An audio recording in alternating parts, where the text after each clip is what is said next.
Far out in the uncharted backwaters of the unfashionable end of the western spiral arm of the galaxy lies a small, unregarded yellow sun. Orbiting this at a distance of roughly 92 million miles is an utterly insignificant little blue-green planet whose ape-descendant life forms are so amazingly primitive that two of them still think doing a podcast called Digital Watches are a pretty neat idea is a pretty neat idea. These podcasters have, or rather had, a problem, which was this. Actually, this is the solution.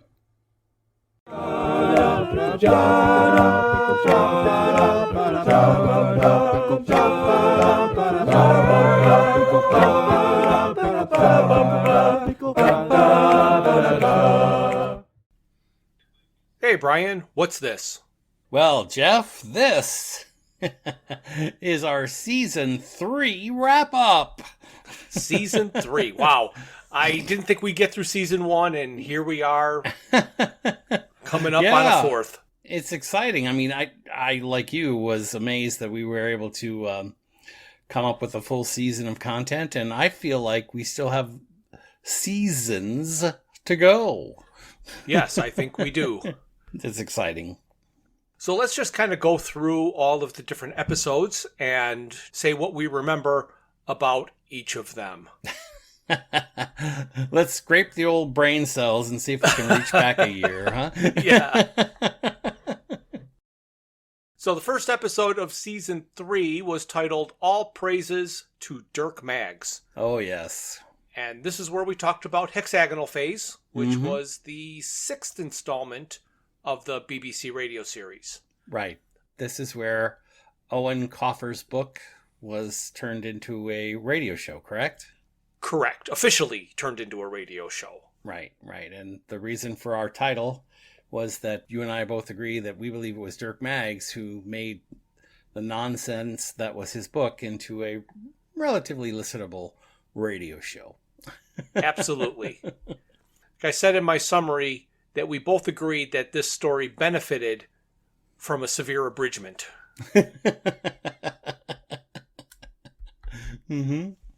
So yes, all praises to Dirk Maggs for being able to sift through that book and pull out the necessary parts to make an entertaining radio show.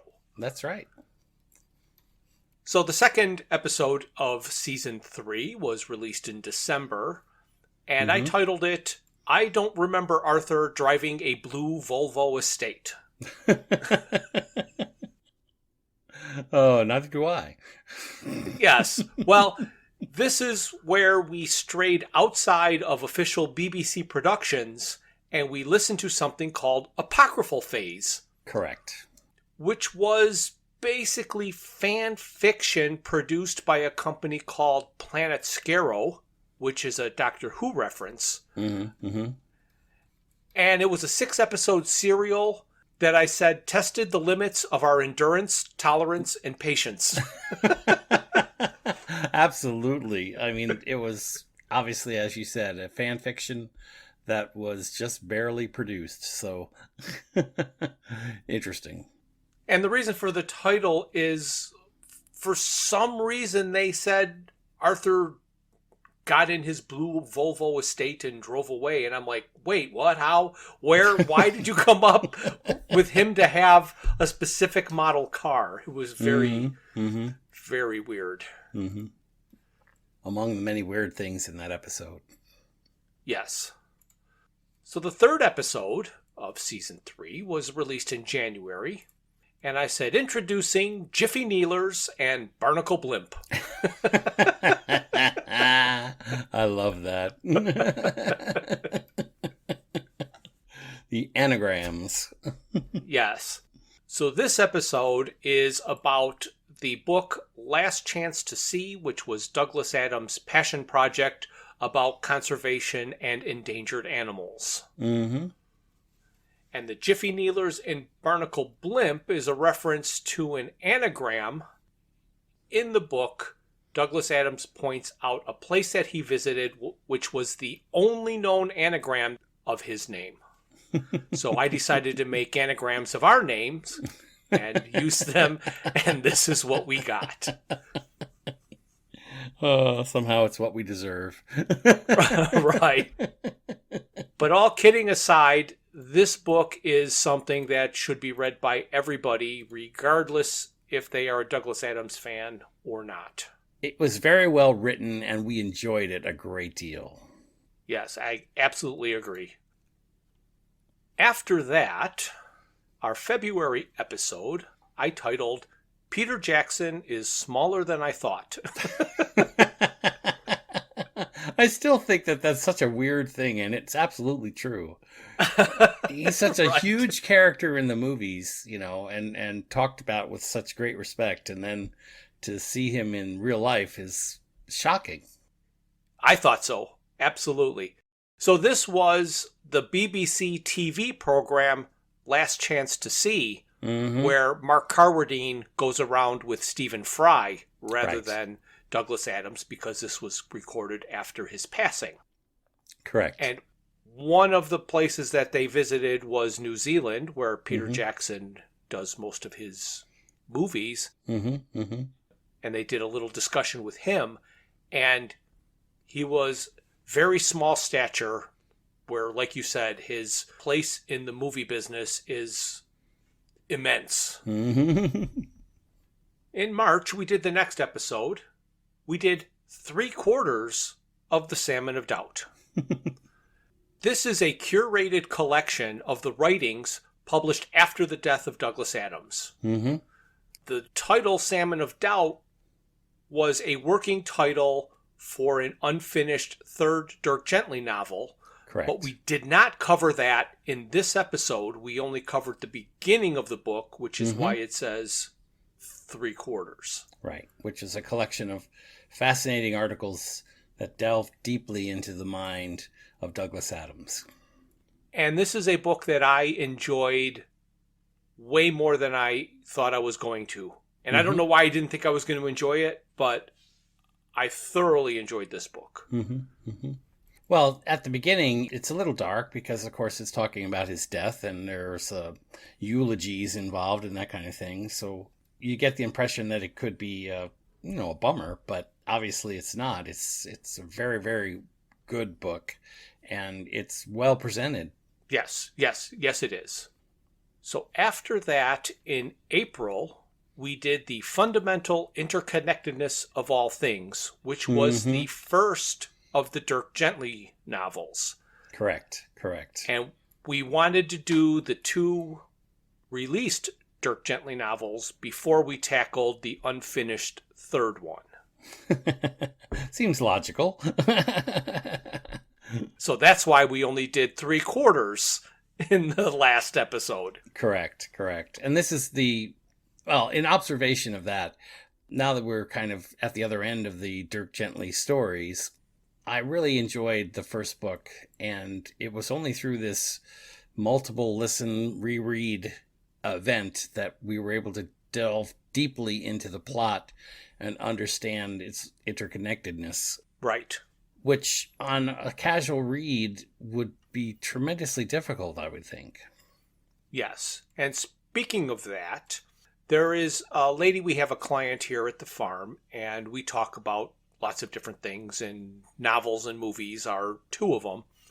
So I thought that I would give her all of the background needed about Coleridge beforehand, in case she didn't know, and then said, here, you might enjoy this book. So I gave her Dirk Gently's Holistic Detective Agency. Okay. It took a little while for her to actually start reading it. And I think she got a third of the way through it and then just said, I just can't, and gave me the book back.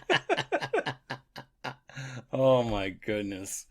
Oh, at least she was honest with you and didn't try to fake her way through, Well, I'm going to say that she had one of the problems that we kind of had with it, and one of the things that makes a book or a movie difficult for me to experience and enjoy, which is none of the characters are likable.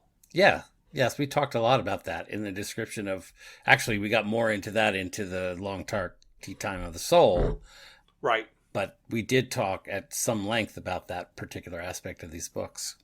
Or especially the main character. I mean, some of like Richard and Susan are kind of likable, but the main character in focus is on Dirk, and he's not likable. So that was, I think, a little bit difficult for her to get beyond. Right, and as you said when we were discussing that, it's 35 chapters, 34 chapters of seeming random events, and one chapter to wrap it all up in. Right. Yes. So it's not surprising you get partway through and then say, oh, screw this. Right. And I kind of explained that to her, but she didn't say, oh, give it back then. Well, as you know, I'm still... I'm going to say haunted because it just didn't seem right. But Garrison Keillor, Lake Wobegon, right, sticks in my mind as the only book I have never finished. Wow. I don't know how far through that book. Maybe halfway, maybe a little bit further than that. But from my perspective, it was awful. and I've never put a book down. This is why it sticks in my head. I mean, it's probably still sitting on my shelf and it taunts me daily saying, maybe you ought to give it another shot. And I just can't do it. I see a future bonus episode. You would do that to me, wouldn't you? Oh my gosh. Force us both to suffer through it. We did suffer through the apocryphal phase, so how much worse could it be? Right. And you've told me how you were unable to finish that book before, and the paradox of all of that is, and I feel the same way, is his radio show was fantastic. It was. I mean, I know he got swept up in the Me Too movement and certainly probably is not talked about fondly anymore, but I thoroughly enjoyed his radio show. I enjoyed the humor in the radio show. He did numerous songs and lyrics that really touched my heart at times. So I was shocked, that I couldn't do it. I couldn't get through the book. Right. After that in May, we did Don't Pick It Up, Pick It Up, Pick It, which is the second I still can't believe you can do that. That's amazing to me. I mean, I just couldn't do it. You've never tried. That's Why probably don't you try true, right now? Let's see. No pressure, right? No pressure. Don't pick it up, pick it up, pick it up. No, that didn't sound very good. It has to sound like it's being sung, which somehow you managed to do. I've not got that. And I am absolutely 100% positively not singing when I do it. Oh my goodness. One day we'll have karaoke by Jeff. Right. Yeah. The fans are demanding it. Right. Send me an email if you want to hear Jeff karaoke. digitalwatchespodcast@gmail.com. I love it. So this was Long Dark Tea Time of the Soul, the second of the Dirk Gently novels. And the memory I have of this book is at the end of it, I felt, and I believe you felt the same, which was, what was the purpose of this book? It had no point. It's like a lot of books, you just go, oh, I know why they wrote this, but this one escaped me. Right. I mean, we talked a lot about this, and we had to drill into this and again revisit this story more than once. So on this initial reading that we're talking about in this particular episode, I started to get that feeling. I was like, I didn't like this book. I mean, that sounds kind of harsh. It's not my favorite book that he's ever written, but it shows a darker side of the man. And I think perhaps he was in a darker place at the time that he wrote it. That would be my guess. Yeah. And probably needed a new refrigerator. Or at least a new cleaning woman. I mean, I'm not Right. sure which would have made him happier. So after that, we did our one and only bonus episode of the year that we called 3 Cons in a Row because we went to 3 cons in a row. I love it. So you went to the D&I Con. Gaze in space. Yes, that one. Oh. And then the week after that, I went to the C2E2 here in Chicago. Certainly a shorter title than mine. Yes. And after that, I flew out to Philadelphia where we went to Fan Expo Philly. There you go. And since then, I've gone to 2 more cons.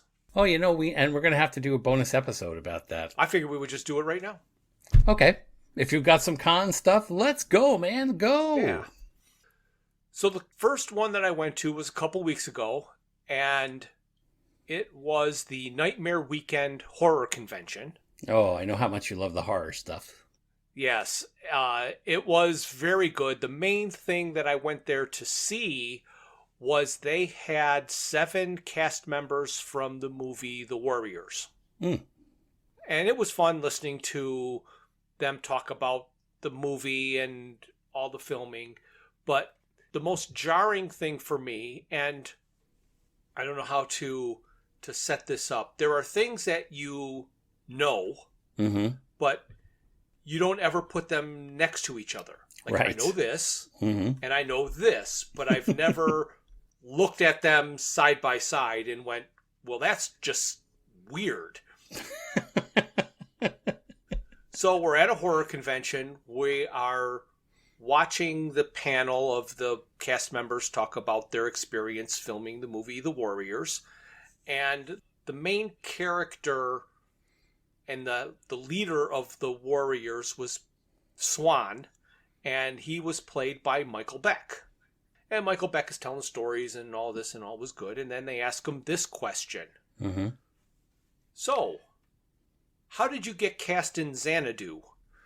I'm like, oh my God, it's this. I knew it, but I never put them side by side like that before. Oh my gosh. So, head of the gang trying to get home in the Warriors and roller skating Xanadu. New Xanadu. With Olivia Newton-John, right? Yes, absolutely. So that was a little bit like wild. I did go there and get a couple of autographs. Adrienne Barbeau. Oh, wow. She did play a character on Star Trek Deep Space Nine, so whenever I have the chance of doing that, I get an autograph. They also had a number of actors there from the movie The Thing. Oh, yeah. And The Fog, a couple of John Carpenter things, but they didn't have a talk about those on the day I was able to attend. But Tom Atkins was there, and he did have a role in Xena once, and I also collect autograph cards of the Xena characters, so I was able to get his autograph as well. Nice. And then I had my most upsetting convention experience that I've had in a long, long time. It wasn't at the horror convention? And well, maybe that's what I should have expected. But I want to know what happened to or who hurt Eli Roth that made him sequester himself from the public the way that he does at this little tiny horror convention in the suburbs of Chicago. Let's hear the story.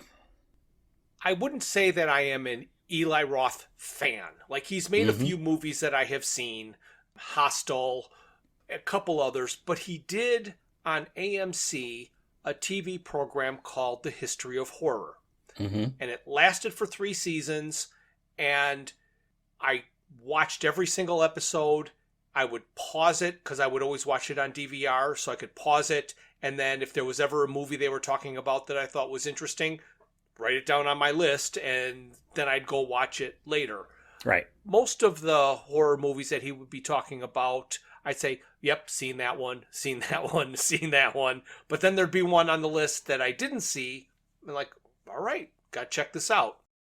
So I wasn't interested in spending $80 to $100 to have him sign something because I don't need his autograph or anything. But wow, I did 80 $80 really? Is what he's charging? That seems high. That's my understanding. Mm-hmm. Wow.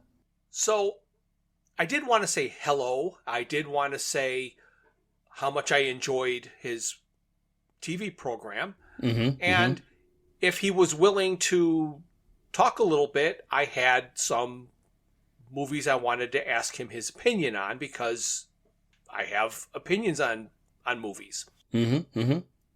So I saw his table, and there's one person that he's signing an autograph for or whatever. Nobody else was around. So I'm like, okay, good. So I'm just kind of standing off to the side, waiting for that last person to clear out so I could walk up to him and say hi at the horror convention that he attended. There was a guy standing next to me who kind of started just talking to me, and I had no idea why he was going to just start talking to me while I was there. But then I realized he was like security for Eli Roth. Okay. And I just, I'm just waiting for this person to go so I can go up and say hi to Eli. And he's like, no, you have to go through and buy an autograph or something. Wait, I can't just go up. Like, we don't want to upset anything. Like, okay. So you have to go talk to his manager. All right. And then I just turned and I left. I'm like, that was just weird. I mean, he came to this horror convention. There's nobody at his table. We've had the discussion many times of there's nothing sadder than a celebrity sitting at a table with nobody talking to them. Oh, I know. It's almost uncomfortable, you know, especially when it's like maybe not an A-list. I'm sure not A-listers, but, you know, somebody on the B scale. I mean, frequently the C scale people, they're sitting there by themselves. Yes. But they're prepared for that. It's the mid-range B-listers, the upper-range B-listers, you know, that are surprised by the silence that is their table without someone to sign for. I have stood in line and waited and got autographs from many, many, many, many celebrities that I wish I had something I actually wanted to say to them that was intelligent and conversational. Right. Other than babbling and like, oh, I'm a fan. You know, like they haven't heard a million times. Just an actual conversation. Right. I don't know these people. There's nothing that I want to really ask them. But I had something I wanted to ask to Eli. Right. So doing a circuit around the convention, and then I decided, you know, I'm going to see what happens. Because I was kind of an asshole, but my goal wasn't to be an asshole. It was to make a statement and hopefully get them to say, oh, we're being assholes. So much so that this guy came up to be an asshole. So we're going to say, oh, sorry, we're being an asshole. Did you want to talk to Eli? So I walked up to the manager, and Eli again is sitting there with nobody at his table. And so making sure that I was loud enough that Eli could hear me over there, I was talking to the manager, looking only at the manager, not looking at Eli. And then I said, could you please give Eli a message for me? I understand I can't talk to him if I don't buy anything, but I wanted him to know that I really enjoyed his History of Horror program. And then I just turned and walked away.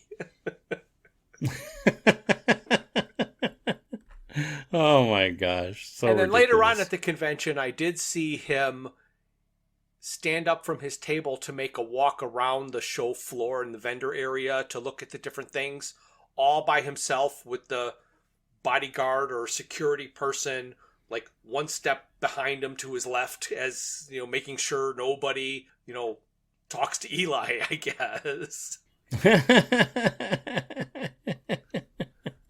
But yeah, that was an interesting experience that I did not expect. Right. And then last weekend, I went to Fan Expo Chicago. Oh, yeah. So just Sunday. I was supposed to go, but that was, I've had my cataract surgery, so it's been impossible for me to go around right now. So there were 2 different celebrities that I went to go see and get autographs from. Mm-hmm. The first one, Morena Baccarin, who played Inara on Firefly. Wow. And then the other person that I wanted to get an autograph from is an actor named Phil Morris. And you might know him as Jackie Childs, the lawyer on Seinfeld. Oh, jeez. That is probably how he is best known. Right. Now, why did you want his autograph? Well, we'll get to that. Oh, okay. Sorry. Jumped the gun. Fine. That's fine. For anybody who's listened to any of our previous talks about Fan Expo, the one thing that you know that Bryan and I both enjoy are the sketch duels. Oh, right. So there was one sketch duel at 1 o'clock in the afternoon, and there was something at 11 o'clock called Sketch Up. And Sketch Up is listed as being similar to sketch duels, where 2 or 3 artists will be joining us on the creator stage to draw characters that you, the fans in the audience, request. Watch as they bring the characters to life and answer your questions about what it's like to draw comics. And then that's all it says. It does not talk about raffling off the pictures at the end. But I thought, well, I'm going to go see what this is all about. So I get to the convention about 10:15. So I've got about 45 minutes before this one starts. And I think, okay, let's go back to the autograph area and see if one of the people are, if Morena or Phil are there early, get an autograph out of the way, and then I don't have to worry about doing it in the hour between the 2. Right. So I went up to the autograph area and I found where their tables were, and neither of them were there. So I walked around the show floor a little bit, stuck my head in where the sketch duels were, had to find the creator stage. And unlike Philly, the creator stage was not in the middle of everything. Oh, okay. Where it would draw people in. Like, hey, look what they're doing. Right, it was right. stuck all the way around the corner by the food court. Okay. And you wouldn't ever go there by accident. Oh, okay. It was kind of sad because, well, good and bad, because it doesn't draw a lot of people. So it's good for you there if you're doing a raffle. Right. But bad because it's not going to last because nobody's attending. Right. They also had the podcasts in that room. So they had a couple of tables with different podcasts that were there, and then they would do a podcast from the creator stage. On my way out, I did walk past and see how many people were attending this podcast. It was a horror podcast at this convention, and I don't know, there were 9 people in the seats. So being up there and talking to 9 people in the crowd who are looking at their phones, just,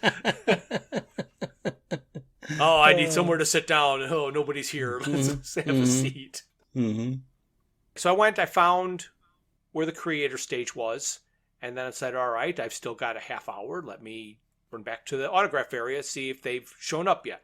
Right. I got there right as Phil was sitting down at his table. So I was first one in line on Sunday for him. And he was in an episode of Star Trek Deep Space Nine. Okay. And he played one of the Jem'Hadar characters, so he's like in this full makeup and unrecognizable. Right. Well, that one makes sense. So I went up and I said, now, you might be a first for me, and I'm going to need you to let me know if this is true or not. You're an episode of Star Trek Deep Space Nine, and I try to get as many actors that are in that I have cards for to sign cards. Now, you were in this episode. Your name's on the back of the card, but I don't know if you are actually one of these two characters on the front of this card. So you might be the first actor I have sign a card who isn't pictured on the front of it. And so I showed him the card. He looks, oh, yeah, I remember this type of thing. But no, I am neither of these two. I'm like, well, congratulations. You are the first actor I've ever had sign a card who isn't pictured on the front. And so he signed my card. And then I went back to the creator stage. And they weren't ready yet. So then I went back to the autograph area. And Morena was there. And her husband, Ben McKenzie, because they do all these together. He played Detective Gordon in the TV show Gotham. Okay. And Morena was also in that as a medical examiner. Anyway, there was like nobody in line for Morena. So I got in line. I was about fifth in line. I was able to get her autograph very quickly. And what I said to her was, this really isn't as creepy as it sounds, but I've chased you a long time to get this autograph. And she said, she kind of like nodded her head and said, I think I know what you mean, because she canceled so many conventions that we've gone to that we've tried to get that autograph. So right. I finally have Morena's autograph and one more check off of my Firefly cast list. That's fantastic. So then it was only a couple of minutes until 11. So then I went over to the SketchUp in the creator stage. And I'm sitting there and I'm watching. And it turns out that this group they have a YouTube channel. And every Thursday they do basically this. They have a couple of artists and it's a rotating group of artists. And they just sketch pop culture characters on Thursdays. I've not looked it up. I've not gone and checked it out, but I think I'm going to just out of curiosity. Right.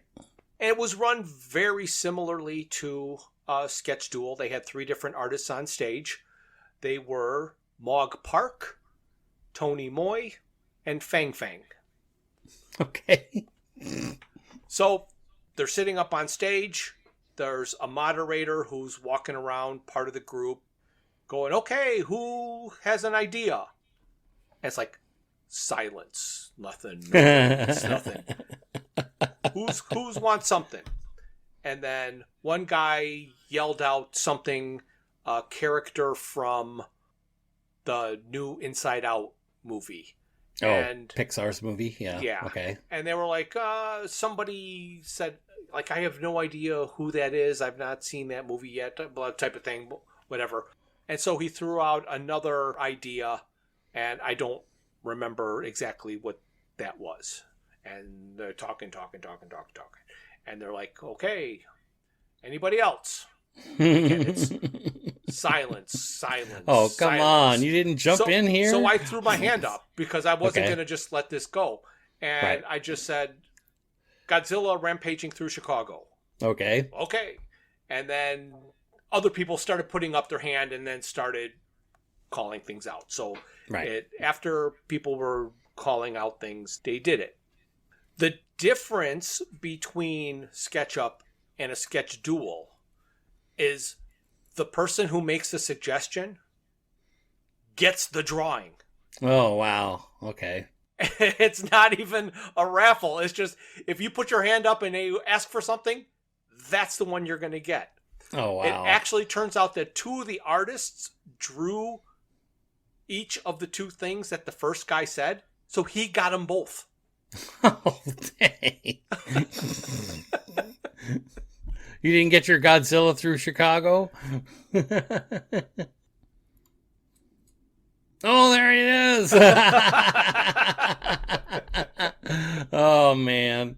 You know what? The first thing I thought of is you would say something about Godzilla. Yes. I love it. The bean is there and everything. Yeah, the bean is broken. It's awesome. Oh, that is great. That is great.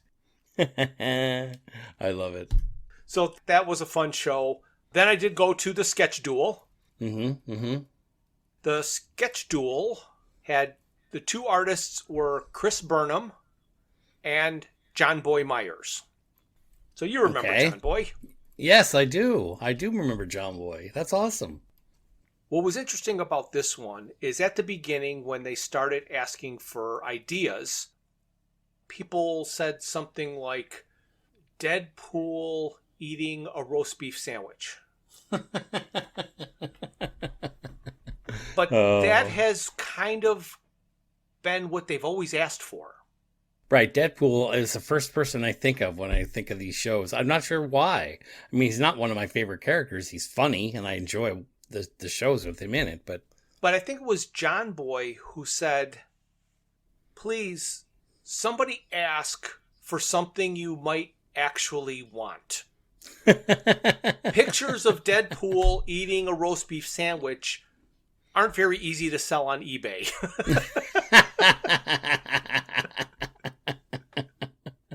Oh my gosh. And of course, that's what they assume is happening with every image they give away, you know? Yes. So that's why I thought they always wanted these crazy mashups. Right, because you thought that they're trying to create an image that would be specific to the situation and only interesting to the individual who asked for it. Right. And then if you said, here's Deadpool as a janitor, what's the one you have?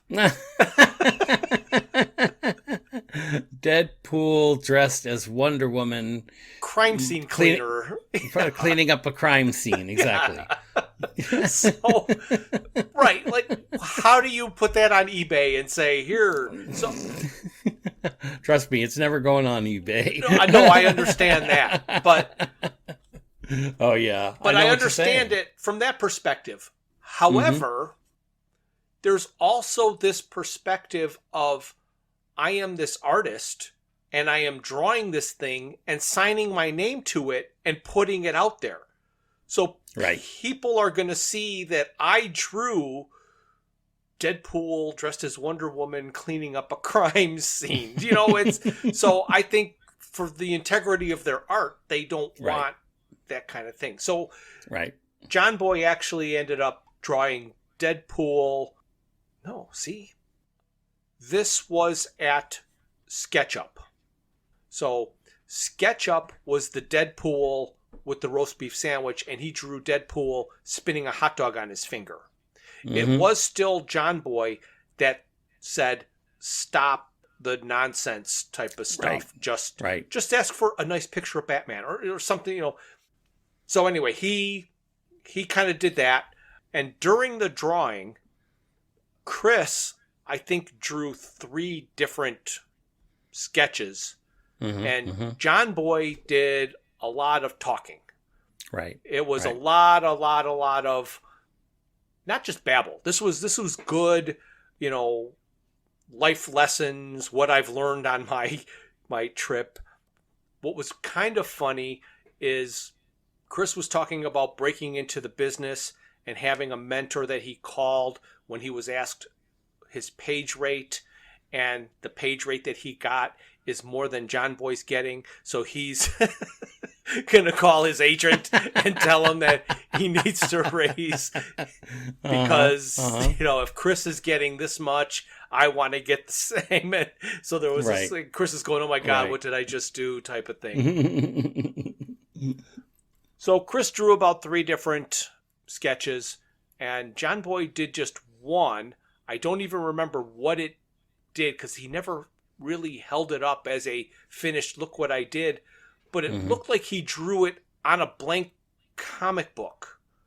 like somebody got a custom John Boy Myers hand-drawn sketch cover on some issue because he just said to draw what he wanted. So I'm sure it was specific to that comic book. I'm like, holy cow, that was a win. But a couple of things. One, I forgot to sit in the front row because I forgot. For the front row still winning? Nobody in the front row won. Okay. And I was not a winner of any of those sketches. But I do have my Godzilla rampaging through Chicago. Wonderful. So it's kind of a little bonus episode inside a bonus episode about conventions. Right. So after our convention episode, we finally got to the Salmon of Doubt in the Salmon of Doubt. That's right, we did. And basically, in my summary, I said, if you thought the first 2 Dirk Gently novels were bizarre, just wait. Yeah, it's an interesting premise. And as we said when we read it and listened to it, there was some confusion about where this book that was being created might end up. Right. There was talk of it being converted into a Hitchhiker's novel, and then it got changed back to a Dirk Gently novel, and then it remained unfinished. After that, we got to Holistic Phase. And 20 years after the novel was published, BBC Radio 4 turned Dirk Gently's Holistic Detective Agency into a radio series. Right. And I think we were both kind of amazed how a complicated plot could be reduced down to just sound effects and dialogue. Yes, we were. And again, I think Dirk Maggs is responsible for pulling that all together. I think so. And the last episode of Season 3, which was released in August, is titled Long Dark BBC. And I have a sister-in-law that told me that was redundant.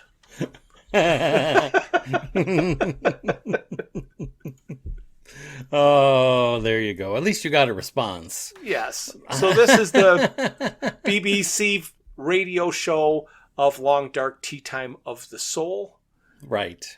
And again, my recollection as we went through this was that the BBC radio show is really the book that should have been. Yes. There's so much more connectedness in the radio show that makes it special. Correct. Yeah. What I wrote is that we seem to agree that simplifying the story improved it. Right. Dirk was able to throw out a whole bunch of that extra stuff and just get right down to it. It did work beautifully. Enjoyed this version of it. Right. And they brought the 2 characters that we like, Richard and Susan, into the story. Yes. Which was one of those, how do you do a continuing series with no continuing characters? An interesting concept, right? Yes. It makes me think of our recent discussion about Squid Games. Oh, okay. Well, because we know the plot of Squid Games and we understand the story, but what's Squid Games 2 going to give us? I don't know. More of the same. Oh, I suppose.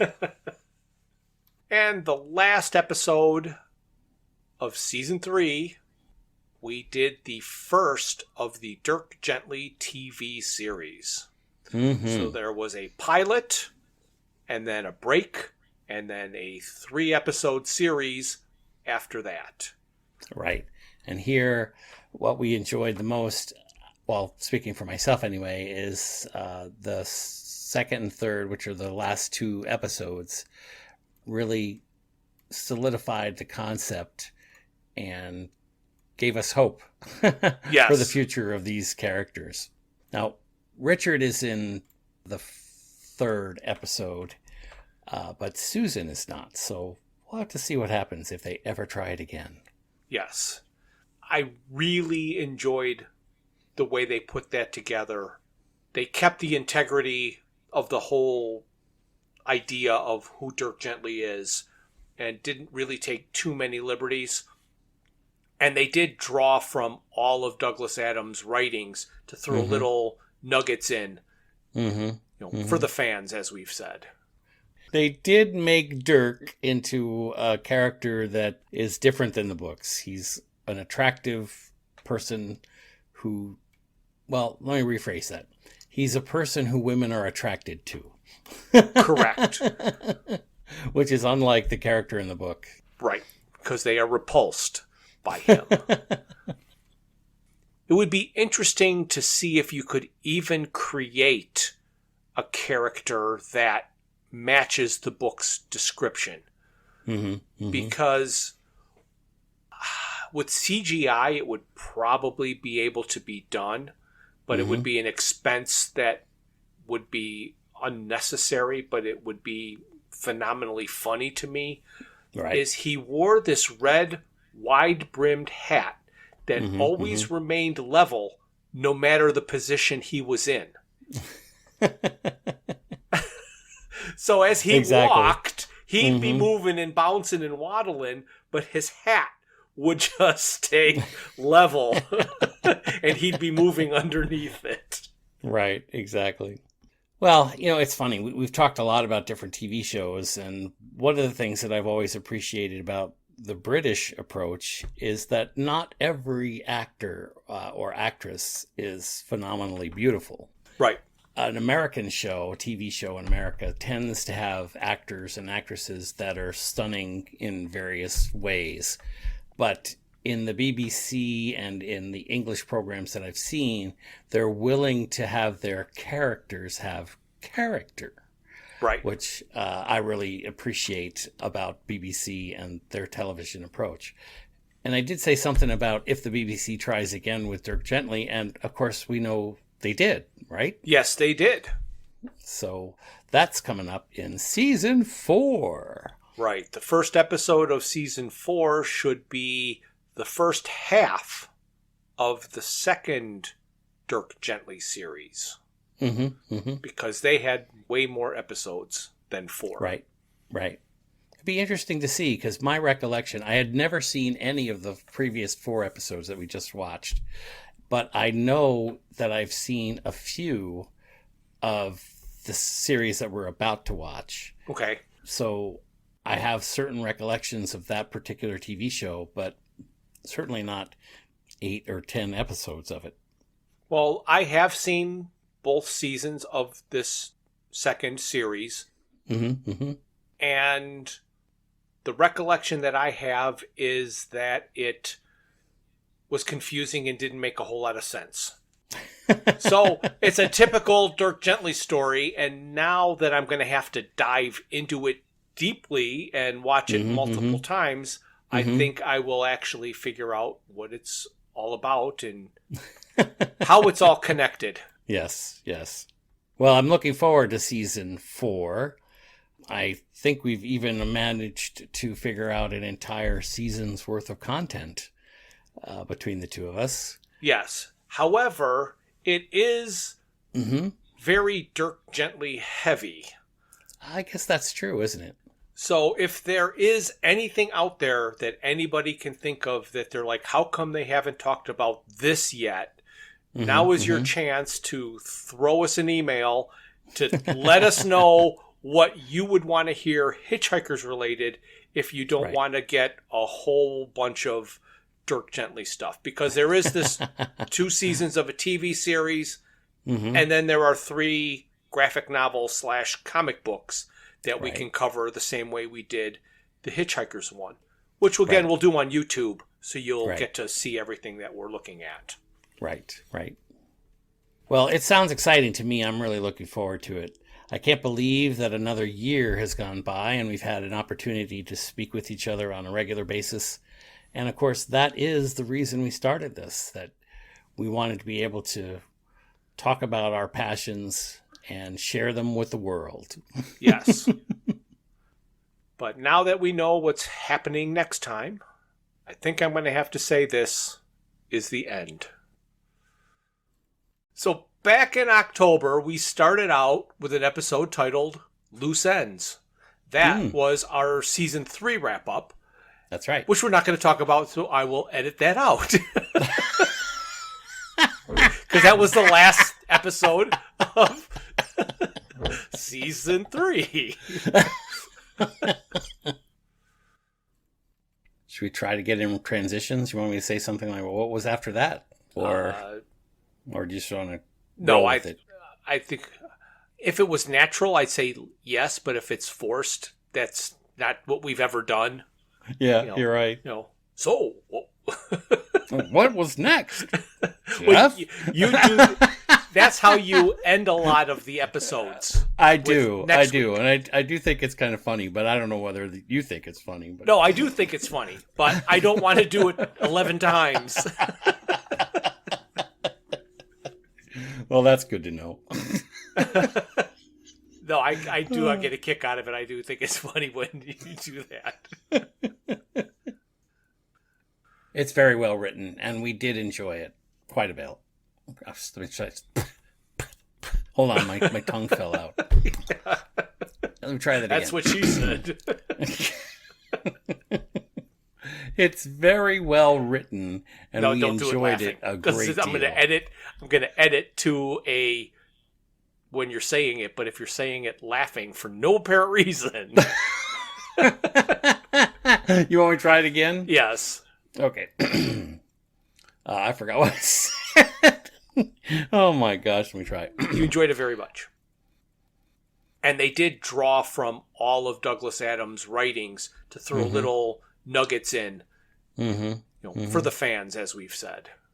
Right. Except they did make Jerk a jerk. Let me try that again. Jerk in the long, dark BBC. I'm not going there. Thank you for listening to this. A new episode is released on the first Thursday of every month.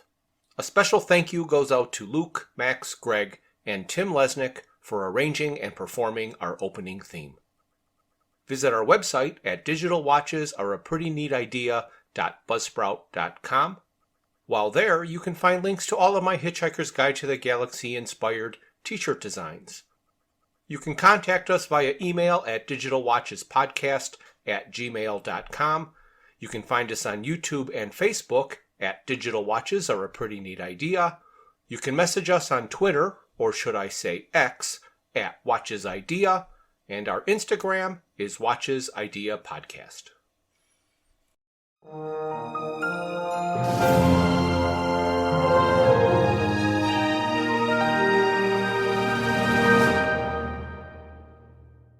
This has been a Froods for Thought production.